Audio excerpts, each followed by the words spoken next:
Ito, bossing dulo mo. Closing. Opo.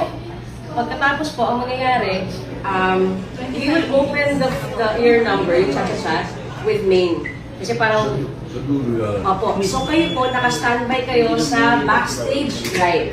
Ang mangyayari po, si main pupunan na parang gagano na siya. Tapos hihatakin na lang kayo papalabas, kayong tatlo.